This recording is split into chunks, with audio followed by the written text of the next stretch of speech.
მოგესალმებით მეგობრებო. გადავწყვიტეთ შემოგთავაზოთ ინტერვიუები იმ ადამიანებთან, რომლებიც ჩოგბურთს უბრალოდ თამაშზე მეცხრიან. გაგიკვირდებათ და ბევრი არ გვიფიქრია, ვინ იქნებოდა ჩვენი პირველი სტუმარი. ვიწყებთ ჩვენი მწვრთნელით. ის არამხოლოდ არაჩვეულებრივი კოუჩია, ის არის პირველი ადამიანი, ვინც საქართველოში ჩოგბურთის საზოგადოება შექმნა. ეხლა 150-ზე მეტი ადამიანია ამ საზოგადოების ნაწილი. ეს ყველაფერი კი მისი ხედვით. მოდით მოვისმინოთ ნათია ხასაიას ისტორია. დავაი. შეგიძლია გაიხსენო ის მომენტი, როცა პირველად დაიღე ხელში ჩოგანი. ეს იყო ძალიან ღრმა ბავშვობა, რომ მომგონი არც მახსოვს, მაგრამ ერთადერთი მახსოვს ის, რომ ვიყავი 8 წლის და პირველი რაც ვუთხარ ჩემს მშობლებს, არ ვიცი ეს სიტყვა საიდან გავიგე, აი ძალიან გთხოვთ მიყიდეთ ჩოგანი. ანუ საერთოდ საიდან მოვიდა ეს რომ მინდა ჩოგბურთელობა და ასე შემდეგ, არ ვიცი, მაგრამ მახსოვს რომ აი ესე მოულოდნე და დღემდე ვფიქრობ აი საიდან მოვიტანე და ძალიან მიხარია რომ მაგრამ ზუსტად ვიცოდი რომ მთელი ცხოვრება გამყვებოდა. ახლა კი მწვრთნელი ვარ. შენ იყავი პირველი, ვინც შექმნა თენის კომიუნიტი საქართველოში. ეხლა გუნდში ყავს 150 ადამიანი. რა იყო ამ კომიუნიტის შექმნის ინსპირაცია? ნუ რა თქმა უნდა, თავიდან ვერც კი წარმოვიდგენდი რომ ამდენი ვიქნებოდით. პირველ რიგში ის იყო რომ პატარა რო ვიყავი, ძალიან მომწონდა. აი მაგალითად მეგობრები ერთად რო სადმე მიდიან და აი უცბად 20 კაცი რო გაიჩიტება, 30 კაცი სადმე ერთად მიდიან და აი სულ მინდოდა ნეტა მეც მეყოლება ამდენი მეგობარი, რომ სადმე რო ერთად წავიდეთ, რაღაც საერთო რაღაცა გვექნებათ ვარ და მოკლედ ინსპირაცია იყო ეს, რომ მოდი ახლა ვცადოთ გასვლა ერთად, მოდი ვცადოთ ეს და მოკლედ ისე გამოვიდა, რომ 150 კაცზე ავედით.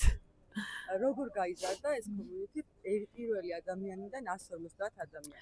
ნუ ზოდი თუ არა რომ ამ ხელმასწავლებლებზე გახვიდე. არა, რა თქმა უნდა. ნუ ზოგადად მე ძალიან კრიტიკული ვარ ჩემს მიმართ და სულ ვფიქრობ რა არის, არაფერი არ გამიკეთებია რაღაც და უბრალოდ მე შედარებას რო ვაკეთებ და სხვას უყურებ, სხვას რო 10-20 კაცი უხარია რო ყავს და მე ამდენი, მაშინ ხვდები რომ რაღაცა დიდი შეუქმენი. ნუ პირველ რიგში ვერ ვიფიქრებდი, იმიტომ რომ სულ მუშაობდი ბავშვებთან და ყველაფერი დაიწყო ბავშვებიდან და მოკლედ მე რომ დავიღალე ბავშვებით რაღაცა გადავედი ბავშვების მშობლებზე, რაღაცა თვითონ გამოხატე სურვილი 4, 5, 20, 30 და გავიდა, რა ვიცი 150.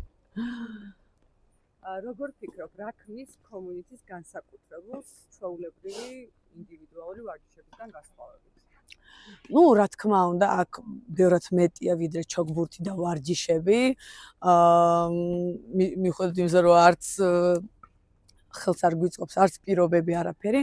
აი ხალხი მეტი არაფერი, ანუ ურთიერთობა ერთმანეთის დანახვა გვიხარია, რომ აი შენ იმ ჯგუფში ხარ, შენ აი ახლა მივდივარ ხელოვინზე რას ჩაიცმევ, უბრალოდ რომ ჩოვლებრივი რუტინისგან, რაც ყველას აქვს, ოჯახი, სამსახური, პრობლემები, აქ მოდიან ერთმანეთი უხარია და ისვენებენ. თუ შეგიძლია გაიხსენო რამე სასაცილო ან მოულოდნელი მომენტი კოშიდან. ვაიმე, აქ გვინდა რომ ჩავწეროთ გაგა. სრული? ანუ ეს კონკრეტულად არ მახსენდება, მაგრამ აი რომ დავჯდა გავიხსენო, მაგის მეტი რა გვაქვს. ნუ ჩვენი ინსპირაცია არის გაგა. სულ გვიხარია და სულ გვეცინება. რა რჩევას მიცემ მოყვარულ ჩოგბურთელებს? მოყვარულ ჩოგბურთელებს. ნუ რჩევა ის არის, რომ საკმაოდ რთული სპორტია, ანუ სწავლების მხრიდანაც.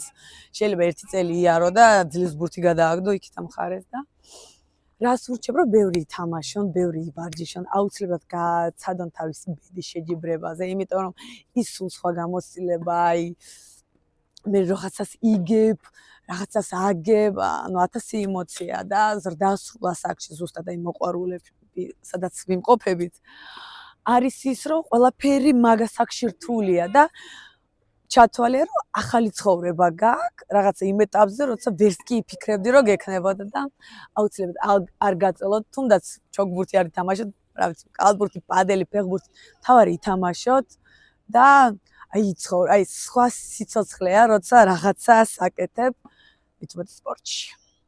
რას ეთყოდი მათ, ვისაც არასდროს უთამაშია ჩოგბურთი, ძალიან მოწონთ, მინდათ დაწყება, მაგრამ ვერ ბედავენ.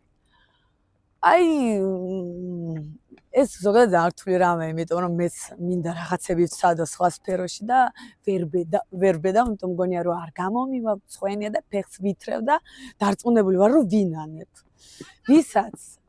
ვინც წელავთ ამას, არ გაწელოთ 100%. ეს 100% ამოჭერი. 100% ქართულად.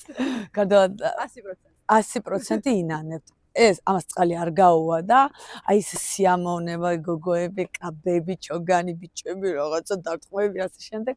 აი ძალიან მაგარია. მე ჩემ პრაქტიკაში არასდროს არ ყოფილა, რომ ვინმე მოსულა და წასულა, ნუ თუ რამე განსაკუთრებული მიზეზი არ ყოფილიყო.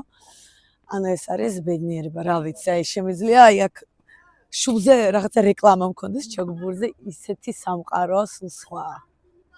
და ბოლოს რას გვეტყვი შენი მომავალი გეგმების შესახებ? ჩემი პირველი მომავალი გეგმა და პრიორიტეტი არის გაფართოვება.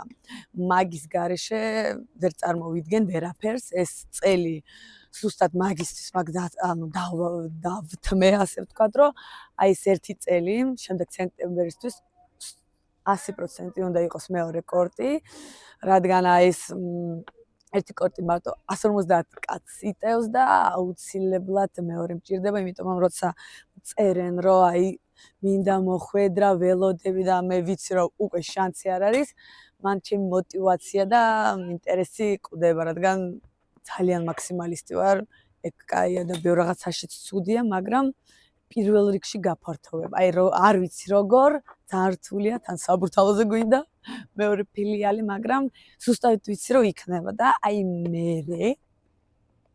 ვერავინ ვერ გამაჩერებს. ისედაც ვერ მაჩერებენ, მაგრამ დარწმუნებული ვარ იქნება. მადლობა და წარმატებები. გელით კორტზე.